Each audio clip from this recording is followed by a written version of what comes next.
Hello, my fabulous listeners. Welcome to the Treat Your Business podcast. If you are very new here, this is your first episode, then you have chosen a pretty juicy one to dive into. If you are a clinic owner who is in a position where you are growing your business, you may be taking on some more people or looking to take on some more people, might have 2 or 3 treatment rooms, maybe multiple services, and you just feel like you are spinning a million plates, juggling all the balls, and you dare drop one, so you're working extra hours. You are thinking about it at night time, at weekends, first thing in the morning. You've got a to-do list that never, ever gets done. And you know that there's loads of things that you should be doing in your business because you've listened to this podcast before. Or perhaps you've read my book and there's all these metrics that you should be reporting on, but you just feel in a state of overwhelm. Then this episode is for you. I am really excited to welcome today's guest onto the podcast. She is here to share with us how we can take this overwhelm away from you, how you can create more space in your head to do the things that you are actually really good at doing or that you really want to do, rather than get wrapped up and overwhelmed in all of that massive to-do list. So without further ado, please listen up because this is going to change your life. To Janice. Welcome to the Treat Your Business podcast with Katie Bell. I am Katie, and this is the place to learn the strategies, tactics, tools, and mindset needed to build your clinic or studio into a business that gives you the time, money, energy, and fulfillment you want and deserve. My team and I work every day with overwhelmed and exhausted clinic owners like you to shift them from a business that is a huge time and energy drain and is not giving them the income they want, to confident clinic owners that are making money, saving money, and getting time back in their lives. So if this sounds like something you want, let's dive in. Hello, Janice. Welcome to the Treat Your Business podcast. Thank you for having me, Katie. Good to see you. It's great to see you. Janice, I'm really excited about this because I know what we're going to talk about, obviously. And I'm very excited about something that you are here to talk about. We're going to get onto that you can potentially offer our listeners, which I think is going to change some people's lives if they are prepared to take this step. But Janice, for our listeners, tell them who you are, we worked together before. Tell them who you are and what you do, who you help. Okay. So I'm Janice Cook. I'm operational systems specialist. I'm not really a label person, but that's probably the closest thing I can come up with. I tend to work with clinic owners who have maybe multiple rooms, multiple locations, multidiscipline, several therapists. They've got a lot of moving parts and they're looking for some support, coordinate all that stuff that's going on. As the name suggests, I look at the operational systems end to end, just from the whole customer journey point of view, the running the business across that point of view. What are the operational systems that just make it all tick? And what does that mean? What problem do I actually solve? What do I help with? And it's basically the how to. So clinic owners might come to see your podcast or come to your business coaching and you'll say, so what's your PVA tracking out? What's your profitability? And they'll go, oh yeah. And then go, what do I measure that? What's that? And it's that how, it's that technical systems processes bit of how you actually track and pull together all those operational systems. So it's what has to be done, who has to do it, when do they do it, and then most probably why, how is that supporting the business? Because if it's not supporting the business strategy, there's no point in doing it. Yeah. So it's looking at all those jigsaw pieces, creating new pieces if there's needed, and putting it all together to make a complete picture. So that's the sort of end-to-end operational systems that I look after. So how I hear this, Janice, is like all the things that you think you should be tracking in your business that we talk about on the podcast, it's in the book of all these measurables. And then you think, yeah, I must be doing that. I definitely should be doing that. And then you go and you look at your system, whether you're using Jane, Clinico, Nucal, Power Diary, Teamwork, all of the great software out there. And some of them do some of it and some of them don't do some of it. And some of them don't talk to each other. And then you end up just being in this place of, I know I should be tracking this, but I've got no idea how to make everything talk to each other. Exactly. And it's not just about talking to each other. It might be simpler than that. You might just have, say Jane, or you just have Clinico. And yes, there might be a report that tells you that, but it's not until you run that report with that report at this time in the month that they all work together that it gives you the answer that you want. So it's just about pairing which jigsaw piece connects with another. And it's that how to do that is not always obvious. It really isn't. And you might walk away from reading the book or whatever because it talks about things in that high level way and they can see the value in it. Yeah. But the actual mechanics of how to do it, you need to be a systems analyst. You need to be a technical guru. You need to know this software inside out and back to front. Who's got time to do that? Nobody. Janice, I can promise you there is not one listener that is going, oh, that sounds right up my street. I've got all the time in the world to go and dive into I was going to say the back end. That sounds so awful. The back end of Jane or the systems. That sounds awful. That's the point, isn't it? That we haven't got the time, and it isn't our zone of genius. No, exactly. And that's the thing about operations is not for everybody. It doesn't float everybody's boat. And basically, if you can, stay in your happy lane. And this is my happy lane. And let's get our lanes going in parallel is what I'm offering. So, Janice, I was recommended to you by actually one of our Thrive clients originally a few years ago. And so to give people an example of what you've been able to do in my clinic, we use Jane and we were needing to report better on patient value average and follow-up rates, etc., within all team members across all the months. And there is an element of the system that doesn't deliver the information that I need when I need it to be delivered. So you came along and you have built this PVA tool, for want of a better word, haven't you? And just tell the listeners, because I don't even have to get involved with it. I've got my team sorted. It's fabulous. So a lot of the tools, Jane, Clinico, TMP, they'll all have somewhere. Oh, I'm showing you the PVA for your practitioner. Yeah. Now, each one will define that a little bit differently, but it's essentially the patient visit average. How many appointments does somebody coming through the door tend to have in their treatment plan for this time? Generally speaking, so just to set the ground rules, if that's what it is. And some of the tools will have sort of a performance dashboard and they'll show what that is for a particular practitioner. And let's say, so Jane does that, say for one, your PVA for this time period is 3.4. And they go, great. What do I do about it? What should it be? Yeah. And if I want to increase it, how do I do that kind of thing? So yes, that's a number and Jane will show it to you. So it's about making sure people get rebooked in. So there'll be an unscheduled report that you can go and look at. But how do you put the numbers that are on that unscheduled report or the people in that associated with increasing that person's PVA?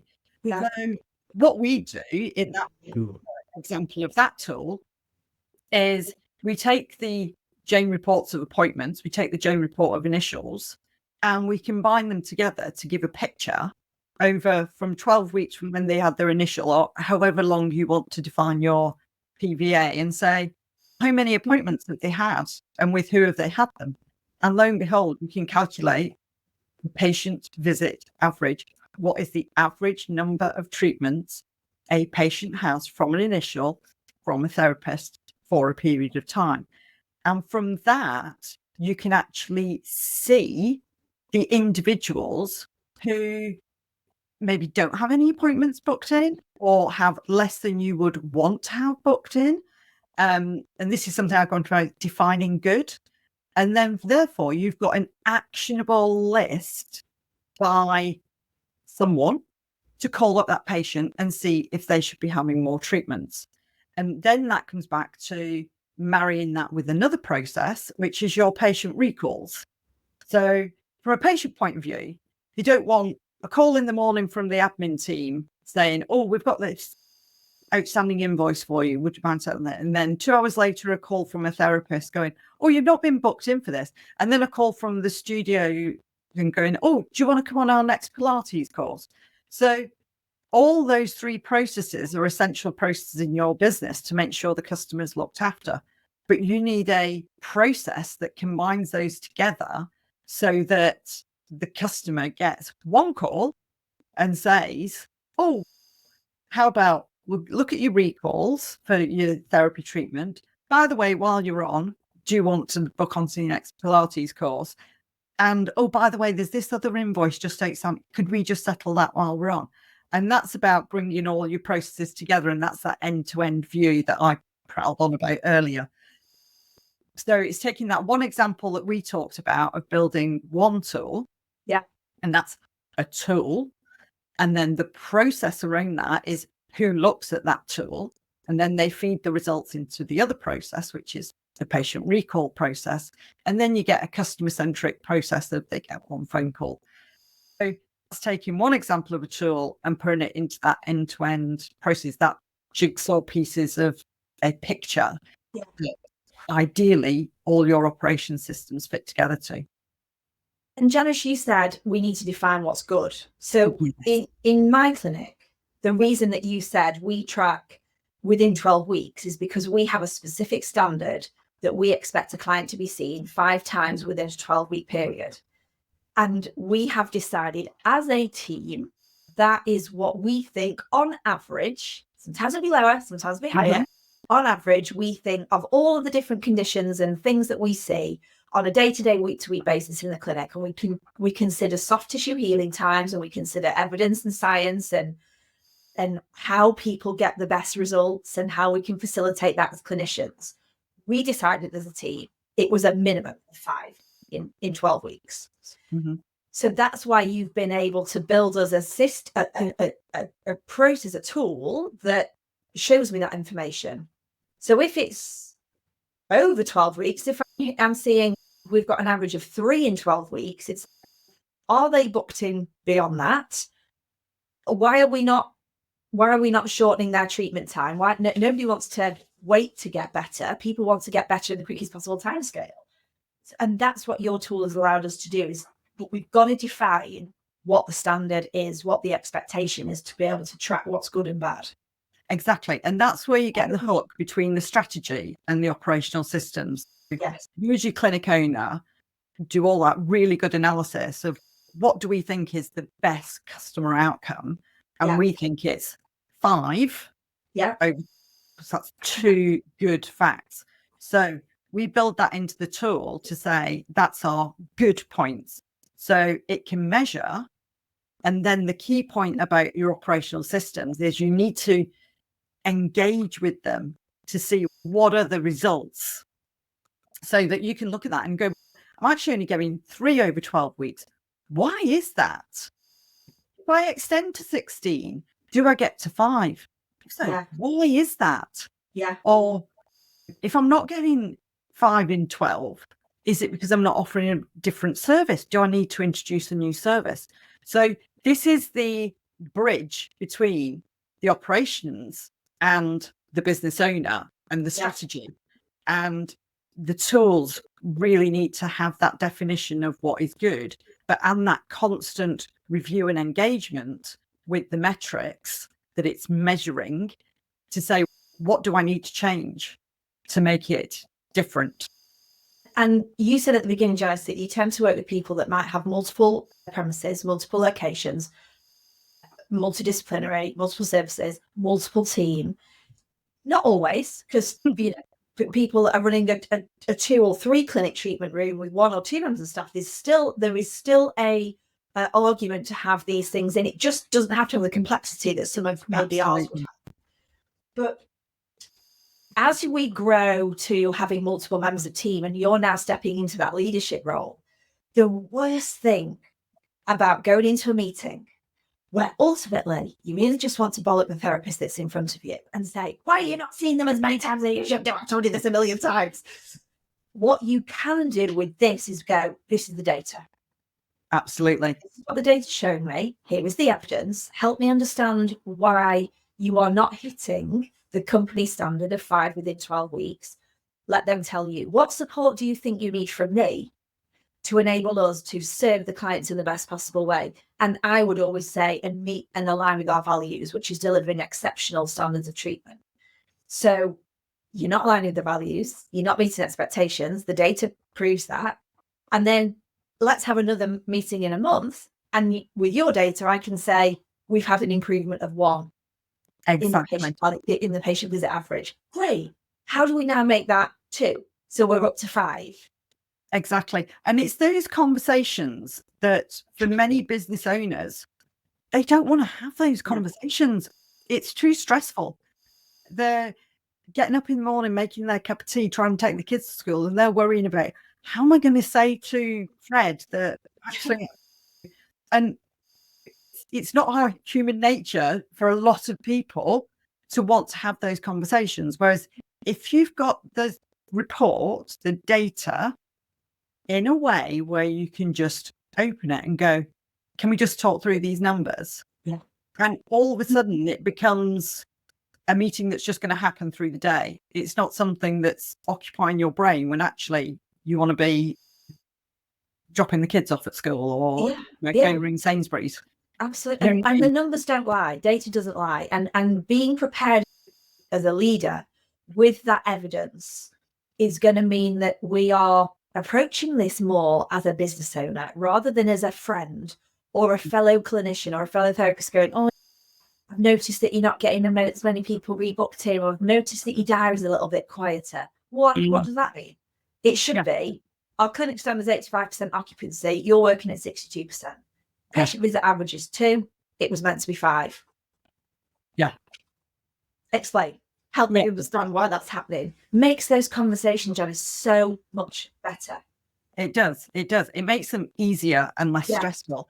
And then if you get down to a point where it might be that actually we've done this now for 3 months, it's not improving, maybe we need to, or so it helps that, which can be a very difficult conversation.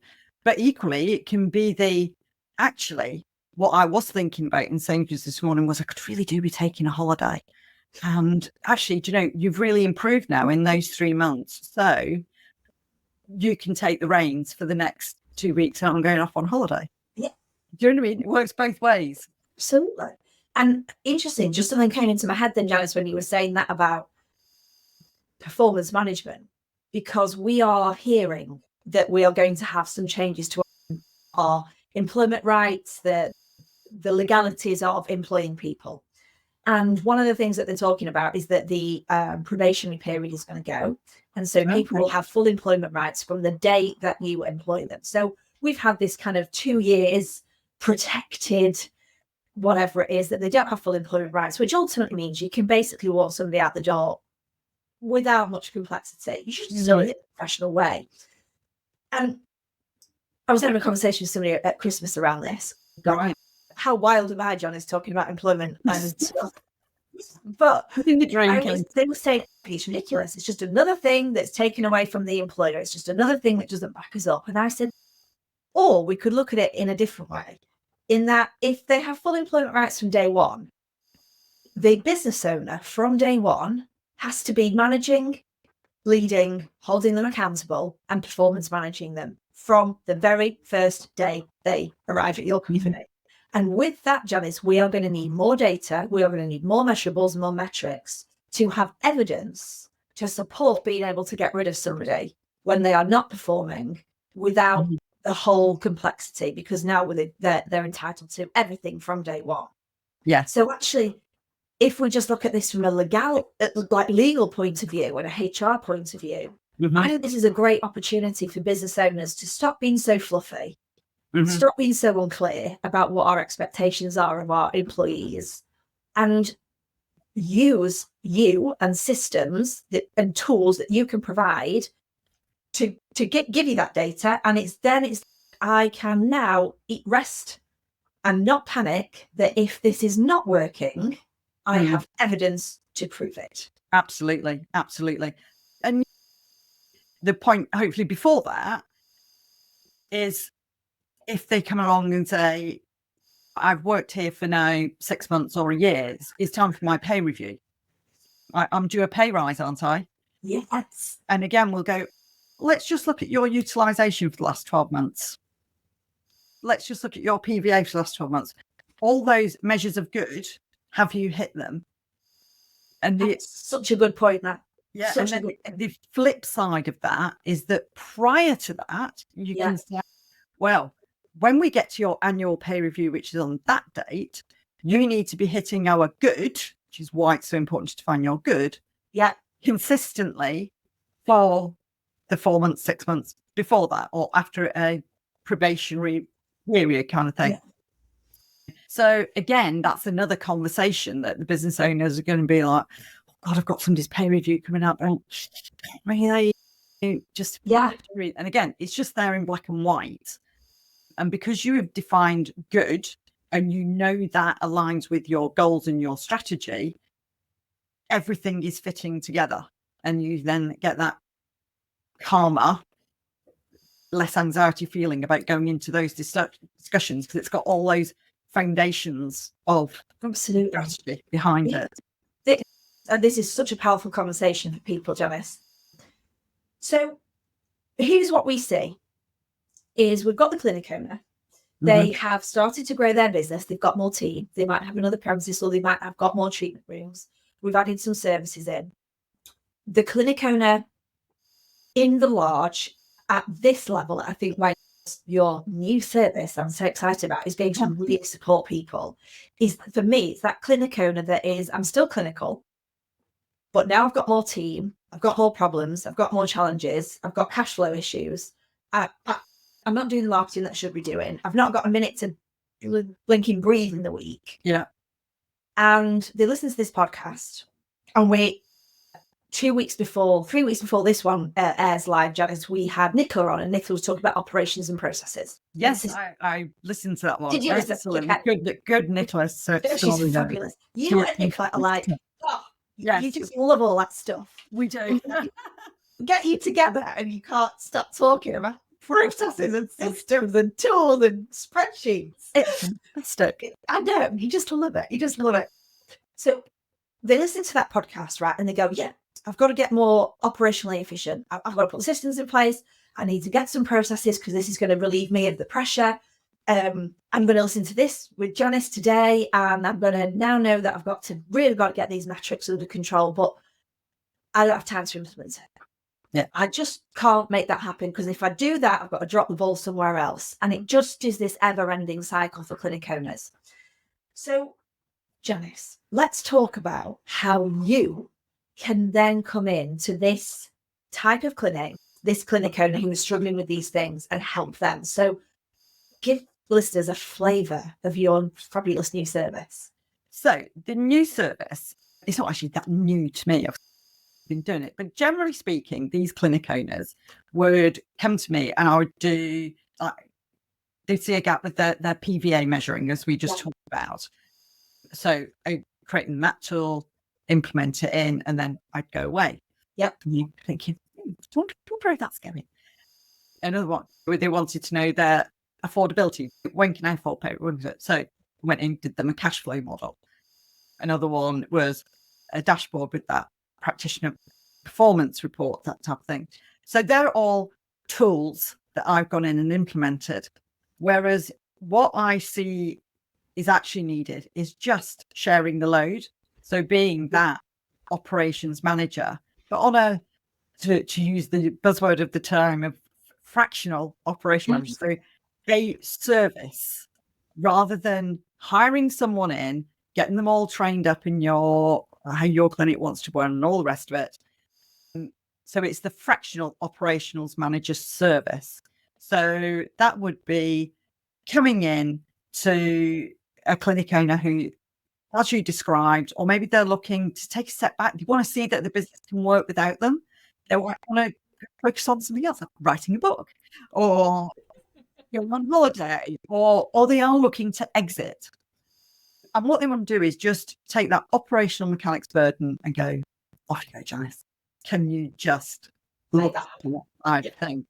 And then that might be some point projects to, there's a gap there. Let's create the cash flow model. Let's create the PBA tool. But it's more about looking at that overall, what are the operational systems, keeping them going. As you said, the operational challenges come up day in, day out. What's the next thing that we need to look at? But then looking at what all those metrics are generating, what story are they telling? And is that progressing the strategy so that then I can sit down in that leadership role with the business owner and go, this is the story the metrics are telling. This is your strategy story you want to execute. Where are they? Are they aligned? Is there a gap? If there's a gap, what do we need to change to fill the gap? So that's all about, we create the systems, we enable them by saying what's good. And then we look at what is the engagement in it. Are they working? Are we reaching good? Are we not reaching good? Are we exceeding good? And looking at that engagement, then what changes do we make in order to make it happen? So that's the operations manager relationship with the business owner. And what the service actually does is look at all the operational systems, fill any gaps, operate the systems, look at the metrics, and feed back up. So that's the new service. So it's basically looking at the overall operational management day to day, rather than coming in to look at specific things. And the key thing about it is it's flexible. So it's about, what does your business need right now? Is it a soft, light touch over the top? Maybe just identifying some gaps to see where we are. Do we need a more intense, more projecty phase? So it's all about being flexible and supporting the business owner with what do they need right now.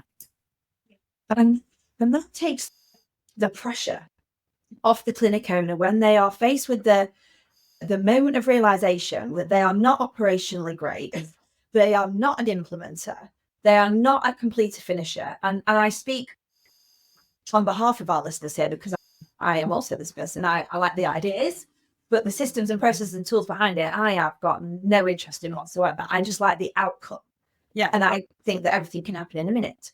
So this is what our clinic owners are like. In the main, they are visionaries. And yes, we get stuff done because we have to get stuff done. But when the clinic owner realizes that actually the biggest gap here always is themselves, because they are often in the way of any growth, or they're bottlenecking because they're holding on to everything and trying to do everything themselves and not doing a great job.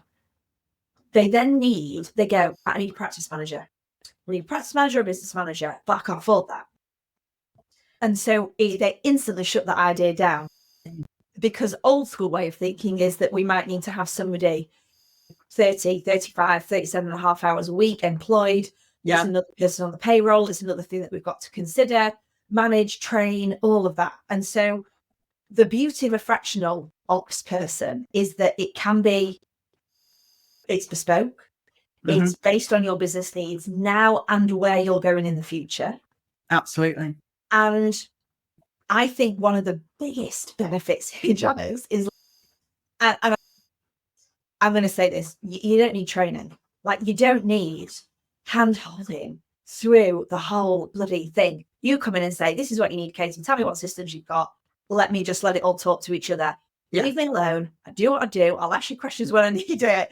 And it's, this is just music to my ears. So you get Jane, you get Clinico, you get the systems that our clinic owners are using, because you're working with them day in, day out. That's right. And the thing is, because I've been working with them, I've now built my toolkit. So think of your plumber coming in with his toolkit. Yeah. I've got mine, and it just needs to then be tailored to what have you got? Have you got QuickBooks? Have you got Xero? Have you got Jane? Have you got Clinico? Have you got... Yeah. Do you know what I mean? And some give some information, some give others, and that's the tailoring part.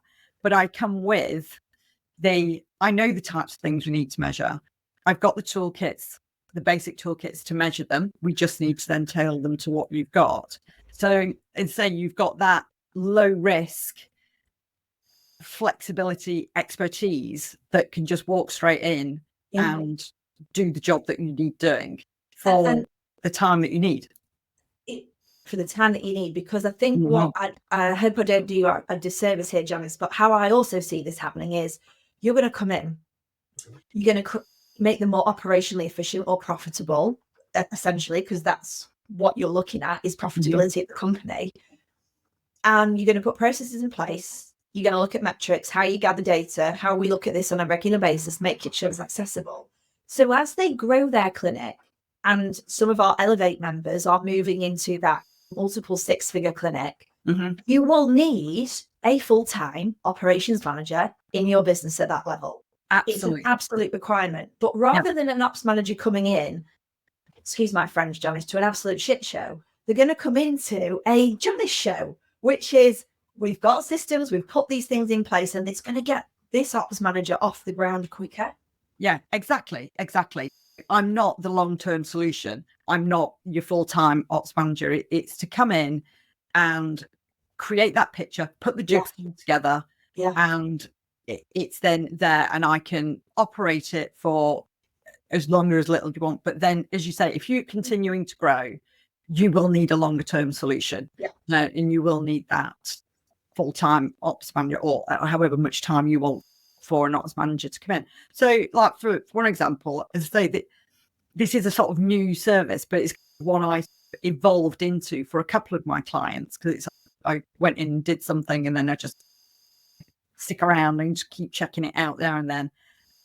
And for that one, it was build these things because, yes, I'm bringing in my new business manager, but they're not a systems person. They're going to share my business load and that. So come and put all the operational systems in. So I did all that and then handed over when they were recruited, kind of thing. And that is the longer term goal that it would go to. And even then, I just touch base quarterly and go, everything all right? Do you need to expand it? Do you need a bit more on your dashboard? Whatever. And then that's now just drop back to that extremely light touch of just supporting their system. So that's the key about it being flexible and to enable you to get onto that next bit. Oh, I'm so excited. I'm so excited. You, Janice, and for our clinic owners out there that need this so much. Okay, we are way over time because I'm so excited about this. But it's fine. I can people on for England. Just because this is great. This is what people need. I want to just give our clinic owners just three quick things to just think about. Now, they might be going, this sounds great, but I'm not ready yet. Because a lot of clinic owners need that time to think this through. Some of them are all going to be picking the phone and ringing you, Janice, as soon as this podcast has ended. But I'm all about value on this podcast. So 3 very quick things, very simple things, which are your tips. The first one, I think you said, you've got to define good. Yeah. So I'd say that is the first thing you've got to do is just define good. And I mean, at a level of something that you can change. Yes, you might define good as say, I want my turnover to be, just to pick a round number, 10K. Yeah. But what can change that? So it might be number of new patients in a month, number of follow-ups a new patient has in a month, the price of the service. Yes. So what's good in those 3 things? Because they're 3 things that are movable objects. Yes. In order to make the turnover. So you've got to decide where you're going. Like, what is the target? What is the goal? Yes. So target, goals, good. Define it. Yeah. Because that will enable any metrics. Measuring something is just a number until you enable it with what's good. Okay, tip number 2, which I really liked, was you've got to make the time when you've got all of these fabulous tools and processes and things like that. You have got to look at them. You have to engage with it. You have to engage with it. So you've created the visibility. You're measuring something. Yeah. You've enabled it by saying what's good and what's bad. Is it 8K a month good or should it be 10? And then engage with it. Because if you are asking your practitioners to achieve a PVA of 5 and their Jane report saying they've achieved a PVA of 3, and you never ask them about it. So what? Complete waste of time. Complete waste of time. Complete waste of time. You have to engage with it. As the business owner, you have to engage with the results, and are they aligned with your strategy? Because if you stop looking, they'll stop doing. Well, what's the thing I always say? You must inspect what you expect. Yes, exactly. If you don't look at the results, it is a complete waste of time. There's no point in having the system there in the first place. Okay, and then the third thing that I thought was a great tip was like, this is not our bag. This is not what we are here on this planet to do. We are great clinicians, we are great therapists. Lots of us are learning how to be better at running our business, but that still doesn't mean you have to be the one that bottlenecks and holds on to everything. So if this is not your bag, if you're not operationally wonderful like you are, Janice, then outsource it. That is your third tip. Absolutely. And it's the same for every business owner with the outsourcing question. When you can, if it doesn't bring you joy, outsource it. We all have our happy lane. And they say, we're on this planet to be happy. Yes. At the end of the day, when you are out doing the school run, you want to be focusing on that school run, not the, oh my God, I've got to look at that spreadsheet today. Yeah. Stay in your happy lane. It's what we're here to do. Absolutely. So, Janice, for people that want to get in this happy lane, this sounds great. How can they reach out to you on the back of this podcast and just open up a conversation and learn a little bit more? So I'm very happy to talk to anybody. It's free consultation. I'm not going to charge you in time because I love to learn about your business and see if I can help, see if we're a good match and see if there's a problem I can help you solve. Best way is you can just email me directly. It's very simple. janice@janicecook.co.uk. Go to my website, janicecook.co.uk. Nice and simple. And I'm on all the usual socials. So Facebook, Instagram, LinkedIn, just type me in and I will pop up. And I say there's no obligation. I'm very happy to just have a chat with anybody and let's see where we go from there.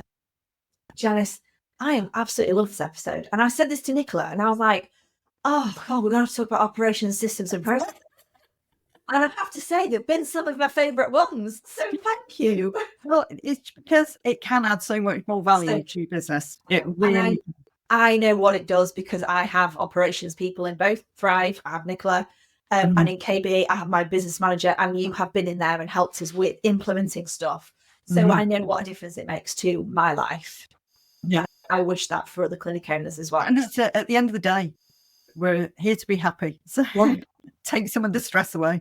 Absolutely. Janice, please, can you come back? Please. Oh, absolutely. We'd love to have a chat all the time. Thank you. Janice, thank you so much for your time. Oh, you're very welcome. My pleasure.